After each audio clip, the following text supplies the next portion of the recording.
وبالاسلام دینا وبمحمد نبی صلی اللہ علیہ وسلم نبی و رسولا۔ اللہ اکبر اللہ اکبر اللہ اکبر، لبیک لبیک لبیک یا رسول اللہ صلی اللہ تعالی علیہ وسلم۔ الحمد للہ رب العالمین والصلاة والسلام علی سید الانبیاء والمرسلین، اما بعد فاعوذ باللہ من الشیطان الرجیم، بسم اللہ الرحمن الرحیم۔ قال اللہ تبارک و تعالی فی قرآن المجید والفرقان الحمید، رضی اللہ عنہ ورضوا عنہ، صدق اللہ مولانا العظیم وبلغنا رسول النبی الکریم، ونحن على ذلك لمن الشاهدين والشاكرين، والحمد لله رب العالمين۔ الصلاة والسلام عليك يا رسول الله، الصلاة والسلام عليك يا حبيب الله، الصلاة والسلام عليك يا نبي الله، وعلى آلك وأصحابك يا خاتم النبيين۔ بعد حمد و ثنا نبی کریم رؤوف الرحیم افضل التسلیم کی بارگاہ میں ہدیتاً تحفتاً محبتاً عقیدتاً درود السلام کے بعد نہایت واجب احترام قابل احترام دوستو، اللہ تبارک و تعالیٰ کا کرم ہے، کروڑ احسان ہے کہ اس نے ہمیں عظیم دنوں میں سے ایک برکت والا دن، جمعہ کا دن ایک بار پھر زندگی میں عطا کیا، اور اس عظیم دن کے موقع پر کسی نہ کسی عظیم شخصیت کا بیان کرنا۔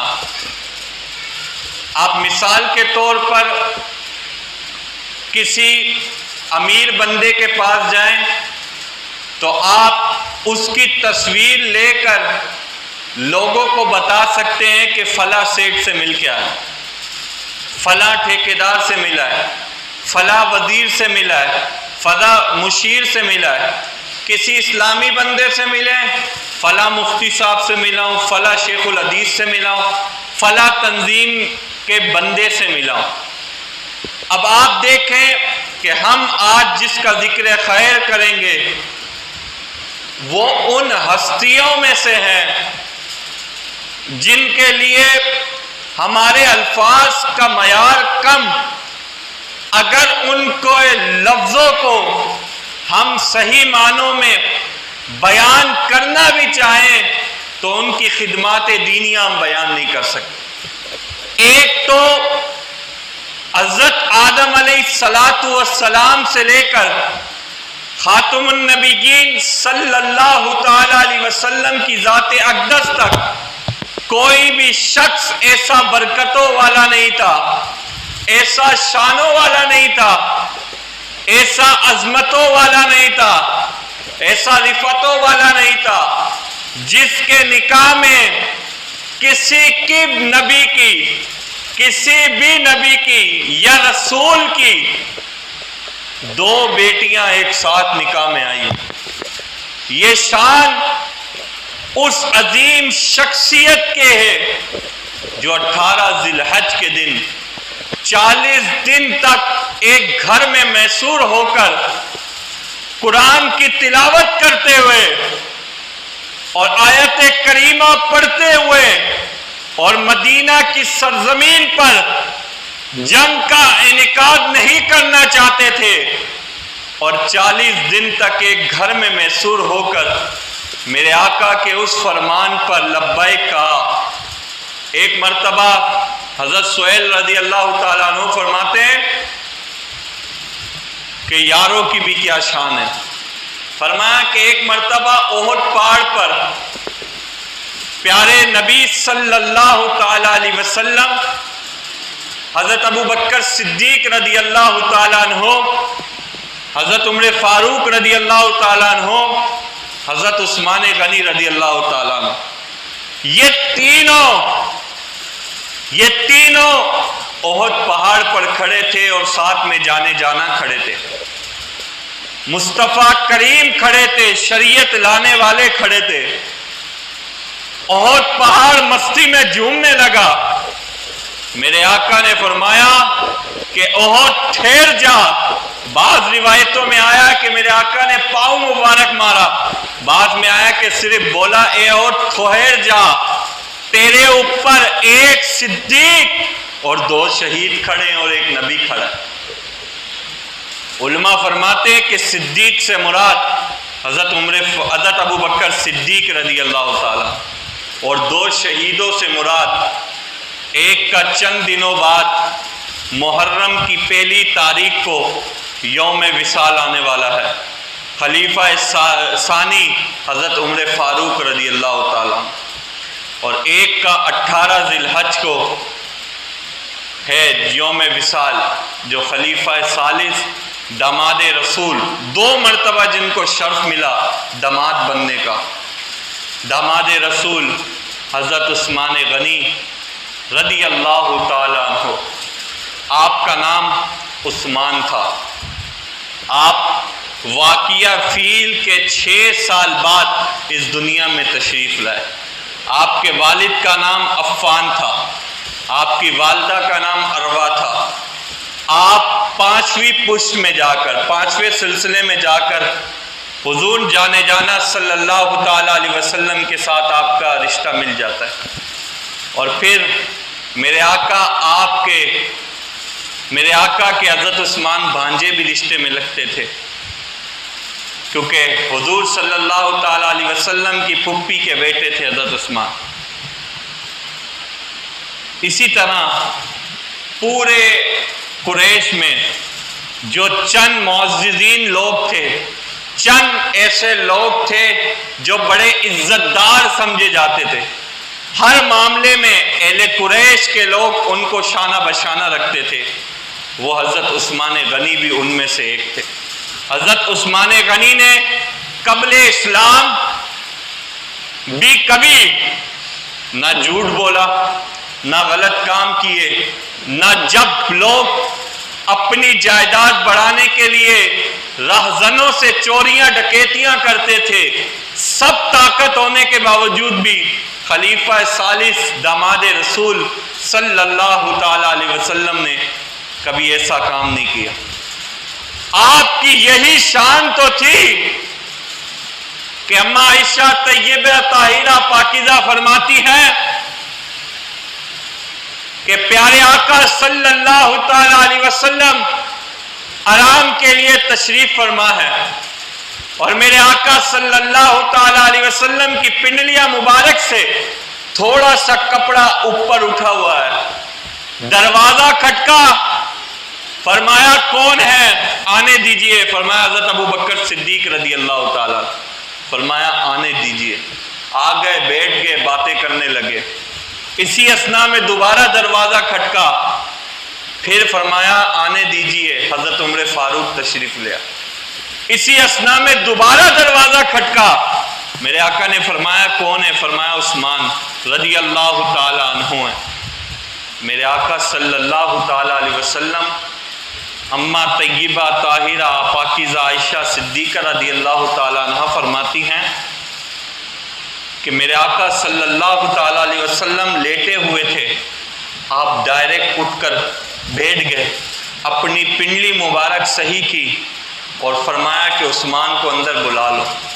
جب یہ تمام احباب گفتگو کر کر چلے گئے، اماں طیبہ طاہرہ پاکیزہ عائشہ صدیقہ رضی اللہ تعالیٰ عنہ نے فرمایا یا رسول اللہ صلی اللہ تعالیٰ علیہ وسلم، یہ کیا بات ہے؟ میرے والد محترم خلیفہ اول تشریف لائے، آپ آرام فرماتے رہے، پنڈلیوں سے کپڑا ہٹا ہوا تھا۔ حضرت عمر فاروق آئے، آپ نے پنڈلیوں سے کپڑا نہیں صحیح کیا، آپ آرام فرماتے رہے۔ فرمایا جب عثمان غنی آئے، فرمایا اے عائشہ، میں اس عثمان سے حیا نہ کروں جس سے فرشتے بھی حیا کرتے، اور فرشتے بھی کیسے؟ میرے آقا صلی اللہ تعالیٰ علیہ وسلم کے وہ صحابی اور داماد رسول، میرے آقا نے ایک مرتبہ فرمایا 2 حدیثیں بیان کروں گا، جو لوگ حضرت عثمان کی شان پر باتیں کرتے ہیں. آج میرا دل ہے صرف عشق کی باتیں کرنا. اصل میں سب سے آسان کام دنیا میں ہوتا ہے رگڑا لگانا. یہ دنیا کا سب سے آسان ترین کام ہے. آپ ممبر پر بیٹھے دوسروں کو رگڑا لگا دیں، یہ سب سے آسان کام ہے. سب سے مشکل کام ہے کہ اپنی ٹون کو ہلکے لے جا کر دوسروں تک پیغام عشق محبت بھیجنا. یہ سب سے مشکل کام ہے. ورنہ آپ نے دیکھا ہوگا کہ خطابات کے جوش میں بہت جارانہ انداز ہوتا ہے، لیکن میں آپ کو 2 حدیثیں سناؤں گا، آپ کے عشق میں اور اضافہ ہوگا. ابھی میں نے حضرت عثمان کا صرف تھوڑا سا بیان کرنے کی کوشش کر رہا ہوں. پہلے آپ کو بیک گراؤنڈ سمجھا رہا ہوں کہ حضرت عثمان کی شخصیت کتنی ولولہ ہے. فرمایا کہ حضرت عثمان کے متعلق حضرت علی کرم اللہ وجہ الکریم نے تاریخ دمشق میں فرمایا کہ پیارے آقا صلی اللہ تعالی علیہ وسلم نے ارشاد فرمایا کہ اگر میری 40 بیٹیاں ہوتی، یک کے بعد دیگرے انتقال کرتی جاتی، میں سب کی سب عثمان ذوالنورین کے نکاح میں دے دیتا. پھر ایک اور حدیث میں آیا کہ میرے آقا نے فرمایا میری 100 بیٹیاں ہوتی، ایک انتقال کرتی دوسری نکاح میں دے دیتا، یہاں تک کہ سارے انتقال کر جاتی، ساری کی ساری اپنی شہزادیاں حضرت عثمان غنی رضی اللہ تعالیٰ عنہ کے نکاح میں دے دیتے. ایک وقت کا نبی، اسلام عرب و عجم میں پھیلانے والا، مشرق و مغرب میں اپنے اخلاق سے اسلام کی تعلیمات کو عام کرنے والا، 27 جنگیں لڑنے والا، وہ اپنی بیٹیاں، پہلے حضرت رقیہ رضی اللہ تعالیٰ عنہ اپنی شہزادی بیٹی حضرت عثمان کے نکاح میں دے دی.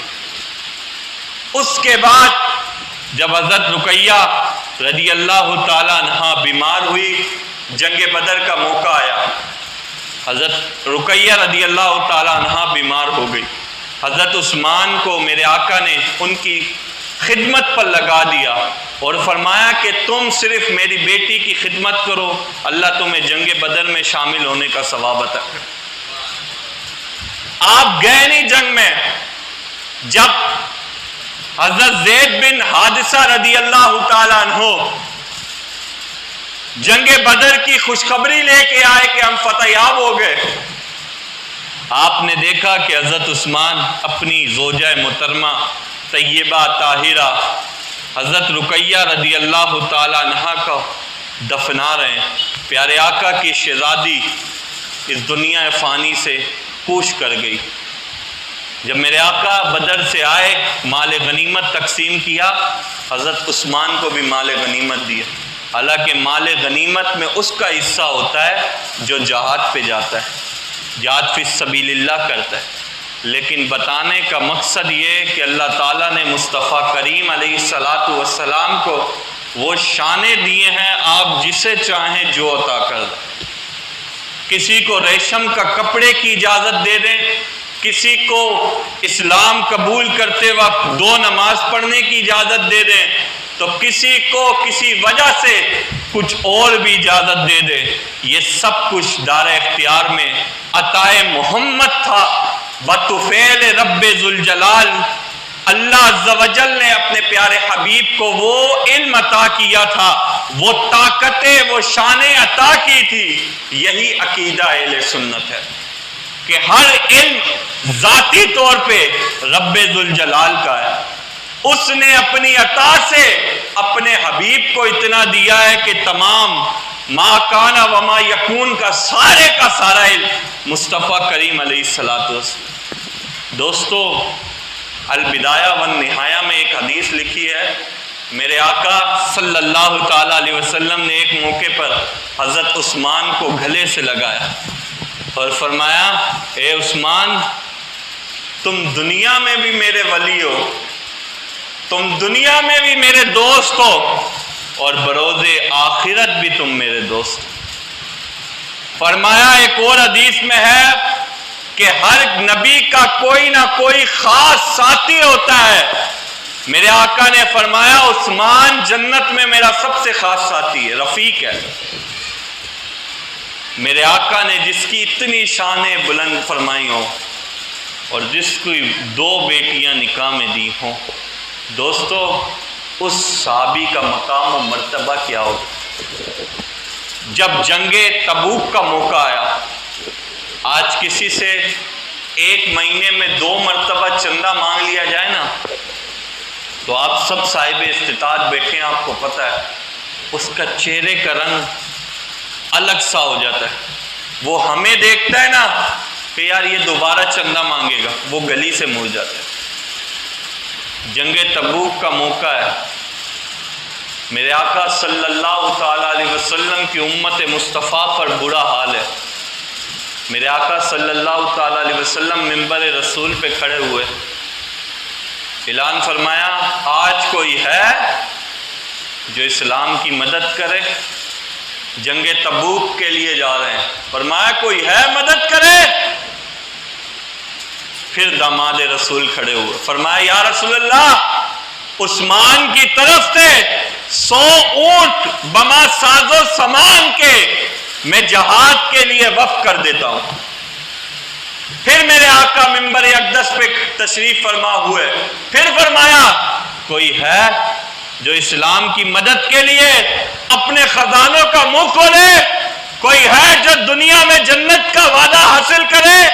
کوئی ہے جو مسلمانوں کی اس دور میں جب جہاد کی ضرورت ہے کوئی مدد کر سکے؟ پھر حضرت عثمان غنی کھڑے ہوئے، فرمایا کہ پھر کھڑے ہوئے، فرمایا یا رسول اللہ 200 اونٹ بما ساز و سامان کی آپ کی نظر کرتا ہوں۔ میرے آقا نے پھر فرمایا، پھر حضرت عثمان غنی کھڑے ہوئے، پھر فرمایا یا رسول اللہ 300 اونٹ بما ساز و سامان کے جہاد کے لیے پیش کرتا ہوں۔ میرے آقا منبر اقدس سے نیچے تشریف لائے اور گلے سے لگایا اور فرمایا کہ آج کے بعد عثمان غنی کچھ بھی کرے ان سے اب مواخذہ نہیں ہوگا، یعنی اب یہ رات کو عشاء کی نماز پڑھ کر سو جائیں۔ مفتی احمد یار خان فرماتے ہیں کہ نفل کے لیے اب ان پہ کوئی مواخذہ نہیں ہوگا، لیکن علماء فرماتے ہیں کہ حضرت عثمان غنی کا یہ عالم ہوتا تھا کہ دن کو روزہ رکھتے، رات کا کچھ پہر آرام فرماتے، پھر اٹھ جاتے اور مصلی پر کھڑے ہو کر پوری رات، یہاں تک کہ بعض دفعہ 1 رکعت میں پورے کا پورا قرآن پڑھ دیتے۔ یہی وقت نہیں، آپ آگے دیکھیں، فرمایا کہ ایک مرتبہ کچھ لوگوں نے دیکھا تہجد کا وقت ہے، حضرت عثمان غنی اب تو ٹوٹی کھولو پانی آ جاتا ہے، پہلے کنووں سے پانی لانا پڑتا تھا، کئی میٹر فاصلہ طے کر کر پانی لانا پڑتا تھا۔ حضرت عثمان غنی خود گئے، ایک غلام نے پوچھا یا سیدی آپ ہمیں کیوں نہیں جگاتے؟ فرمایا تم دن میں کام کرتے ہو، رات کو تمہارا آرام کا وقت۔ ایک حاکم وقت ہو، 12 سال تک مسلمانوں کا خلیفہ برحق ہو، جس کی حکومت میں مصر بھی فتح ہوا، ایران بھی فتح ہوا، شام کے بھی کئی ممالک فتح یاب ہو گئے، جس کی ممالک میں اسلام کی صحیح معنوں میں تجدید ہوئی۔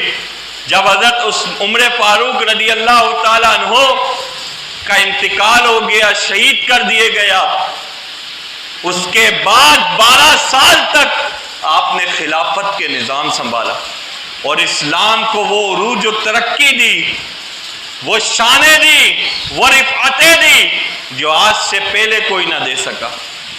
دوستو یہ ہمارے لیے سوچنے کا مقام ہے کہ اللہ تعالیٰ نے 2 مرتبہ پیارے حبیب صلی اللہ تعالیٰ علیہ وسلم کی زبان اقدس سے آپ کو جنتی قرار دیا۔ ایک جنگ تبوک کے موقع پر ایک بیرہ روم، ایک پانی کا کنواں تھا، جب مسلمان مدینہ ہجرت کر کے آئے پانی کا کنواں خریدنا تھا، مسلمانوں کو پانی کی بڑی تنگی ہوتی تھی، ایک یہودی کا کنواں تھا، وہ بڑے مہنگے داموں پانی دیتا تھا، آپ نے 12,000 دینار دے کر یا درہم دے کر پہلے آدھا کنواں لیا، اور یہ طے پایا ایک دن مسلمان پانی بھریں گے ایک دن یہودی. فرمایا کہ دوسرے دن دیکھا یہودی نے کہ مسلمان ایک ہی دن میں 2 دن کا پانی جمع کر لیتے تھے. پھر اس نے تھوڑے سستے داموں حضرت عثمان کو 8,000 درہم میں پورا کنواں بیچ دیا. دوستو آپ تو وہ ہیں جنہوں نے پانی کی سبیلیں لگا کر مسلمانوں کے لیے پانی کا انتظام کیا. آپ تو وہ ہیں جو دماد رسول ہونے کے باوجود بھی ان 10 عشرہ مبشرہ میں آپ کا نام آتا ہے. اچھا آپ یہ سوچیں گے کہ ہمارا نعرہ ہے ہر صحابی نبی جنتی جنتی، یہ عشرہ مبشرین کو قطعی جنتی کیوں کہتے ہیں؟ ان کا مقصد یہ ہے کہ ان 10 صحابہ کو ایک ہی مجلس میں بیٹھے بیٹھے میرے آقا نے جن 10 صحابہ کو جنتی قرار دیا ان کا نام عشرہ مبشرہ. یہ ہے عشرہ مبشرہ کی حقیقت کہ جن 10 صحابہ کو ایک ہی مجلس میں میرے آقا صلی اللہ تعالی علیہ وسلم نے جنتی قرار دیا. دوستو اگر ہم حضرت عثمان غنی کا مقام و مرتبہ سمجھے، ان کی وہ جنگی واقعات پڑھیں، ان کی وہ سخاوت کے واقعات پڑھیں. مفتی احمد یار خان نعیمی فرماتے ہیں کہ آپ نے صرف پہلی مرتبہ 100 اونٹ بابا سعد و سامان کے، پھر 200 اونٹ، پھر 300 اونٹ، لیکن آپ نے پیارے آقا صلی اللہ تعالی علیہ وسلم کو جب جنگ تبوک پر سامان پیش کیا اس میں 950 اونٹ بما ساز و سامان دیے اور 50 گھوڑے بما ساز و سامان دیے. 1000 اونٹوں کو اور گھوڑوں کو اللہ کی راہ میں لانا یہ کوئی عام بات نہیں ہے. اس وقت کی ملکیت کے اعتبار سے اربوں خربوں روپے راہ خدا میں خرچ کرنے والے کو عثمان کہا جاتا ہے. حضرت عثمان، میرے آقا نے فرمایا کہ کوئی مدینے کی مسجد کو وسعت دینی ہے، مدینے کی مسجد میں جگہ کم ہے، اس کو وسعت دینی ہے، اپنے رزق کے حلال میں سے کوئی ہمیں جگہ خرید کے دے. اس وقت بھی فرد واحد کھڑے ہوئے، ان کا نام عثمان رضی اللہ تعالیٰ عنہ. آپ جب اسلام قبول کر لائے، آپ کے سگے چچا حاکم بن عاص نے آپ کو پاؤں میں رسیاں ڈال کر، گلے میں رسیاں ڈال کر کہا کہ اس وقت تک نہیں چھوڑوں گا جب تک تم اسلام سے توبہ نہ کر لو. فرمایا پیارے چچا، گردن کٹ سکتی ہے، سانسیں رک سکتے ہیں، لیکن جس نبی کا کلمہ پڑھا ہے اس کا دامن نہیں چھوٹ سکتا. دوستو یہی عشق و محبت کی باتیں ہیں. یہی خلیفہ ثالث حضرت عثمان غنی تھے جن کو جامع القرآن بھی کہا جاتا ہے، جو مجتہد بھی تھے، جن کی کرامتوں کا بھی یہ علم تھا. اب لوگ سمجھتے نہیں ہیں. حضرت عثمان غنی کو اللہ تعالیٰ نے اپنے حبیب کے صدقے وہ علم وہ طاقت دی تھی کہ آپ کے نکاح میں یکے بعد دیگرے 2 بیٹیاں رسول صلی اللہ تعالیٰ علیہ وسلم آپ کے نکاح میں تھی. حضرت رقیہ رضی اللہ تعالیٰ عنہ، حضرت ام کلثوم رضی اللہ تعالیٰ عنہ. حضرت رقیہ سے آپ کی اولاد حضرت عبداللہ ہوئے، لیکن وہ 6 سال کی عمر میں اس دنیا سے چلے گئے، اور حضرت ام کلثوم سے آپ کی کوئی اولاد نہیں. وہ 9 ہجری کو ام کلثوم رضی اللہ تعالیٰ عنہ بھی اس دنیا سے کوچ کر گئی، پردہ فرما گئی. لیکن حضرت عثمان غنی نے وہ کام کیا، وہ دین اسلام کی تجدید و اشاعت کی، وہ دین کا کام کیا جو ہماری سوچ و بچار میں بھی نہیں. آپ نے ایران کے قلعے تہران کو فتح کیا، آپ نے مصر کو فتح کیا، اور لوگوں کے دلوں میں اسلام کی وہ محبت پیدا کی، اپنے مال سے وہ سخاوت دی کہ کوئی بھی نہ کر سکا. دوستو امام عالی مقام، امام عشق و محبت حضرت امام حسین رضی اللہ تعالیٰ عنہ کا مرتبہ اور شان بھی بڑا البرا ہے. ان کو 3 دن تک کوفے والوں نے پانی نہیں دیا تھا، لیکن حضرت عثمان غنی داماد رسول کو 40 دن تک بلوائیوں نے پانی نہیں دیا۔ آپ سوچ سکتے ہیں ایک وقت کا خلیفہ ہو اور حضرت علی کرم اللہ وجہ الکریم بار بار آ رہے ہوں، فرما رہے ہو اے عثمان آپ ہمیں اجازت دیں ہم ان بلوائیوں سے لڑائی کریں۔ فرمایا پیارے علی رضی اللہ تعالیٰ عنہ، مصطفیٰ کریم نے اس حدیث کو صحیح ستہ میں آپ دیکھ لیجئے گا، مصطفیٰ کریم نے فرمایا کہ فتنوں کا دور ہوگا اور فتنوں کے دور میں جو اس فتنوں کے دور میں اسلام پر قائم رہے گا وہ عثمان غنی رضی اللہ تعالیٰ عنہ۔ اور پھر مروہ بن کعب رضی اللہ تعالیٰ عنہ فرماتے ہیں کہ جب فتنوں کا ذکر ہو رہا تھا تو ایک شخص گزرا، میں نے دیکھا کہ سر پر چادر مبارک رکھی ہوئی ہے، میرے آقا نے فرمایا یہ جو شخص یہاں سے گزرا یہ فتنوں کے دور میں اسلام پر قائم رہے گا۔ فرمایا مروہ بن کعب رضی اللہ تعالیٰ عنہ میں ان کے پیچھے گیا، میں نے دیکھا کہ حضرت عثمان غنی رضی اللہ تعالیٰ عنہ کے متعلق یہ بات آپ نے دیکھا کہ حضرت علی بار بار فرماتے تھے کہ بھائی عثمان آپ کہیں تو ہم جہاد کریں۔ فرمایا کہ میرے مصطفیٰ کریم نے فرمایا کہ اس وقت صبر کرنا، کہا میں صبر کر رہا ہوں۔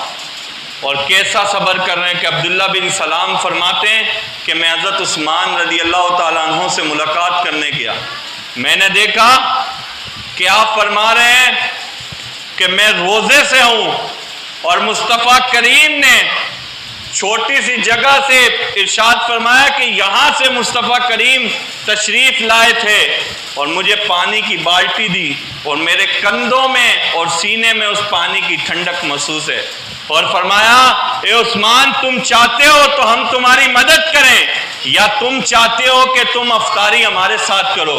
فرمایا کہ میں نے کہا یا رسول اللہ میں چاہتا ہوں کہ میں افطاری آج آپ کے دسترخوان پر کروں۔ فرمایا عبداللہ بن سلام رضی اللہ تعالیٰ عنہ فرماتے ہیں کہ اسی دن بلوائیوں نے حضرت عثمان غنی کو شہید کر۔ دوستو حضرت عثمان غنی کا مقام و مرتبہ بہت اعلیٰ ہے، ان کے مقام و مرتبے کو سمجھنے کے لیے ہمیں شریعت مطالعہ پر عمل کرنا ہو۔ آج میں نے عرض کی کہ کسی سے 2 دفعہ پیسے مانگے نا وہ ہم سے منہ پھیر کر دوسری طرف چلا جاتا ہے، وہ مسجد میں مصلی پہ نماز پڑھنا چھوڑ دیتا ہے۔ اللہ نے صاحب استطاعت بھی بنایا، 100 روپے بھی ہفتے کے دے سکتا ہے، لیکن آپ کہیں کہ مسجد میں ریلنگ لگانی ہے یا یہ کچھ کرانا ہے، وہ بولے گا یہ ہر وقت مانگتے رہتے ہیں، کہیں اور جا کے نماز پڑھو۔ اپنی ذات کے لیے کبھی نہیں مانگا، لیکن پھر بھی ہمارے لوگوں کا یہ عالم ہے کہ ہم لوگ اس جگہ کو چھوڑ کر کہیں اور چلے جاتے ہیں۔ دوستو آج اسلام ہم سے وقت مانگتا ہے، اپنے بچوں کو دین سکھائیں، ورنہ 11 جولائی کو جو لاہور میں واقعہ ہوا وہ ہر گھر میں ہو سکتا ہے۔ 11 جولائی کو 2 چھوٹے بچے، جو یہ 2 بچے بیٹھے ہیں ان کی عمر کے بچے، 11 سال 12 سال کے گھر میں ملازم تھے، لاہور ڈیفنس کا واقعہ ہے، آپ میں سے بہت ساروں کو معلومات بھی نہیں ہوں۔ ان 2 بچوں کو ان کے سیٹ نے جو کام کرتے تھے جن کے پاس فریج میں صرف کھانا کھانے کے لیے، کیونکہ عید کا دوسرا دن تھا وہ 11 جولائی کو، صرف کھانا کھانے کے لیے فریج سے سامان نکالا، چوری کرنے لگے۔ انہوں نے اتنا تشدد کیا کہ ایک بچہ وہیں اس موقع پر ہی دم توڑ گیا اور دوسرا زخمی حالت میں ابھی لاہور اسپتال میں داخل ہے۔ دوستو ہمارا تو یہ عالم ہے کہ پوری گائیں کاٹ کے فریجوں میں رکھ دیتے ہیں، پورے بکرے کاٹ کے۔ میں نے یہ عید کے دن بھی کہا تھا قربانی کا مقصد کیا ہے، قربانی کا مقصد ہے احسار۔ آج ہمارے ملک میں کیا ہو رہا ہے، دوبارہ پٹھان مہاجر سندھی فساد شروع کروا دی۔ کچھ لوگوں کو اگر ایسی بات کرے نا، امام صاحب کو پتہ ہے وہ نماز کے بعد جا کر چوکے پہ بولتے ہیں امام صاحب کا کیا کام تھا ایسی بات کرنا، امام صاحب کا کام نہیں تھا، پھر شرابی کا کام تھا تمہیں بتانا، ہمارے اوپر حکمرانی کرنا کیا زنا کرنے والے کا کام تھا، جس کے اوپر یہ پورا لیگل ایشو ہے کہ جس کی بیٹی ناجائز تعلقات کی بنا پر پیدا ہوئی ہے، آج وہ ہمارا وزیر اعظم بنے گا جس کے اوپر حرام کھانے کے، ملک کا مال کھانے کے کیسز ہے، کیا وہ ہمارا وزیر اعظم بنے گا؟ میرے آقا نے حدیث میں فرمایا اگر کوئی شخص تم سے اپنے لقب کی بنا پر، تمہاری قومیت کی بنا پر تم سے ووٹ مانگے، کبھی بھی ووٹ نہ دینا، کیونکہ ہم سب کلمہ گو مسلمان ہیں۔ نہ ہم نے جاگ پنجابی جاگ کا نعرہ لگایا ہے، نہ سندھو دیش کا نعرہ لگایا ہے، نہ جاگ مہاجر جاگ کا نعرہ لگایا، ہم نے کلمہ مصطفیٰ کریم کا پڑھا ہے۔ اور میں ہر جمعے کو، یہ جتنے نمازی جو جانتے ہیں مجھے، ہم نے ایک ہی بات کہی ہے کہ یہ ووٹ ایک امانت ہے۔ جس طرح ہم لوگ اپنی قربانی کے بکرے لاتے ہیں، اس کے کان بھی چیک کرتے ہیں، اس کے دونوں دانت، چار دانت بھی دیکھتے ہیں، اس کی دم بھی دیکھتے ہیں، اس کے کھر بھی دیکھتے ہیں، پوری ٹھوک کر ہم اپنی قربانی کا جانور لاتے ہیں سنت ابراہیمی کو ادا کرنے کے لیے۔ یہ ووٹ ایک شرعی تقاضا ہے۔ ہم اس چور، اس ڈکیت کو ووٹ دے دیتے ہیں۔ اب آپ بولیں گے ہم تو دیتے نہیں۔ اگر آپ نہیں دیتے تو یہ کس طرح کے حکمران بن جاتے؟ کیونکہ ہم الحمدللہ بالکل فی سبیل اللہ اپنے ملک سے وفاداری کے لیے، پچھلے جمعے بھی میں نے بتایا، اس جمعے بھی فی سبیل اللہ تحریک لبیک پاکستان کا کام کرتے ہیں۔ ہمیں تحریک لبیک پاکستان نے کچھ دیا؟ کچھ 1 روپیہ نہیں دیا۔ ہاں دیے مصطفیٰ کریم، ناموس رسالت، ناموس صحابہ، ناموس اہل بیت کے مشن پر کام کرنے کے لیے۔ آپ نے دیکھا جب سب لوگ 295C پر حملہ ہوا مسلم لیگ نون کی حکومت میں، 2013 کی بات کر رہا ہوں، اس وقت کوئی بھی نہ تھا، فیض آباد میں اکیلا مرد مجاہد موجود تھا۔ جب آسیہ ملعونہ کو، جس پر قتل کا فتویٰ تھا، جس پر گستاخی کا حکم لاگو تھا، اس وقت بھی اس کو رہائی دلائی تو وزیر اعظم وہ تھے جو آج پورے پاکستان میں جلسے کر رہے ہیں۔ ہم ان کی ہسٹریاں آپ کو کیا بتائیں؟ ہم صرف اتنی بات کرتے ہیں کہ ہمیں کچھ بھی نہیں چاہیے۔ 24 جولائی بلدیاتی الیکشن، جو اس طرح آپ اپنا کاروبار خرید کرتے ہیں نا، تو آپ کاروبار کرتے ہوئے اپنے ہر معاملات کو بڑے غور و فکر سے دیکھتے ہیں، اپنے مزدور کو بڑے سمجھاتے ہیں۔